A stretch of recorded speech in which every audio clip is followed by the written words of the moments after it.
નમસ્કાર. આજે આપણે એક બહુ જ જાણીતી દંતકથાની વાત કરવાના છીએ. વાર્તા તો મીઠાશની છે, પણ એની પાછળ એક ઊંડો અને કદાચ થોડો કડવો બોધ પણ છુપાયેલો છે. વાર્તાનું નામ છે કીડીને ખાંડની દાવત. જુઓ, આ વાર્તાની શરૂઆત જ એક એવી ગૂંચવણથી થાય છે જે આપણને તરત જ વિચારતા કરી દે છે. મતલબ એક વાર્તા જે ખાંડ અને મીઠાશથી છલોછલ હોવી જોઈએ, પણ એનો અનુભવ એ કંઈક અલગ જ હતો. તો પછી આ રહસ્ય છે શું? ચાલો જાણીએ. તો વાત છે બે કીડીઓની અને એમની બે અલગ દુનિયાની. આપણી વાર્તાની શરૂઆત થાય છે વિંધ્યાચલના પર્વતોથી, જ્યાં આ બે કીડીઓ રહેતી હતી. હવે હતી તો બંને કીડી જ, પણ એમની દુનિયા, એમના અનુભવો બધું જ એકબીજાથી સાવ અલગ હતું. તો ફરક શું હતો બંનેમાં? જુઓ, એક કીડી રહેતી હતી ઉત્તરમાં, ખાંડની ખાણમાં. વિચાર કરો, એનું જીવન તો જાણે મીઠાશથી જ ભરેલું હતું. અને બીજી કીડી, એ રહેતી હતી દક્ષિણમાં, મીઠાની ખાણમાં, જ્યાં બધું જ ખારું હતું. આ બે એકદમ અલગ દુનિયા. બસ અહીંથી જ આપણી વાર્તા જામશે. હવે વાર્તામાં આવે છે એક નવો વળાંક: ખાંડની દાવતનું આમંત્રણ. એક દિવસ એવું બને છે કે આ બે અલગ દુનિયા એકબીજાની સામે આવે છે. અને ત્યારે ખાંડની ખાણવાળી કીડી એક એવો નિર્ણય લે છે જે આખી વાર્તાને બદલી નાખે છે. ખાંડવાળી કીડી એની બહેનપણીને એકદમ દિલથી આમંત્રણ આપે છે. એ કહે છે, બહેન, તું આ મીઠાની ખાણમાં શું કામ ફસાઈ છે? મારી પાસે આવ.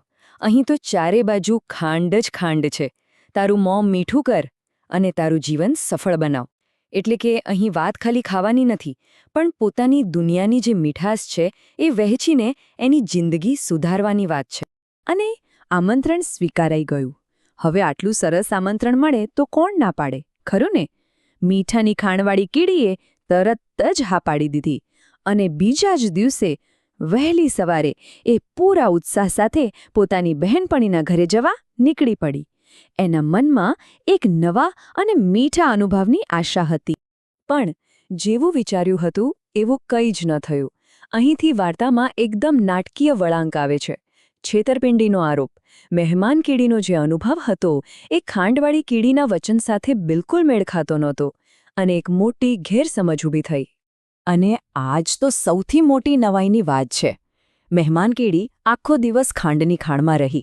ચારે બાજુ ખાંડના ડુંગર હતા, પણ એને સહેજ પણ મીઠાશનો અહેસાસ ન થયો. આ કેવી રીતે શક્ય બને? સાંજ પડી અને મહેમાન કીડીનો ગુસ્સો અને નિરાશા ફાટી નીકળ્યા. એણે સીધો જ આરોપ લગાવ્યો, બહેન, તે તો મારી સાથે બહુ મોટો દગો કર્યો. જો તારી પાસે ખાંડ હતી જ નહીં તો મને બોલાવી જ શું કામ? આ એક જ વાક્યથી આખી વાતમાં તણાવ ભરાઈ ગયો. દોખો, ખાંડવાળી કીડી તો સાંભળીને હેરાન જ થઈ ગઈ. એના માટે તો આ બહુ મોટો આઘાત હતો. એને સમજાયું જ નહીં કે એની બહેનપણી આવું કેમ કહી રહી છે. એની દાનત પર સીધો સવાલ ઉઠાવવામાં આવ્યો હતો. અને હવે આવે છે આખી વાર્તાનો સૌથી મહત્વનો ભાગ. રહસ્ય પરથી પડદો ઉઠવાનો છે. સાચું કારણ શું હતું? કારણ હતું મોંમાં મીઠું. તો સવાલ એ જ છે કે આખરે કીડી ખાંડનો સ્વાદ કેમ ન લઈ શકે? બધું જ તો સામે હતું, છતાં મીઠાશનો અનુભવ કેમ ન થયો? શું ખાંડમાં જ કોઈ ગડબડ હતી કે પછી સમસ્યા બીજે ક્યાંક હતી? અને જવાબ બહુ જ સરળ, પણ એટલો જ ઊંડો હતો.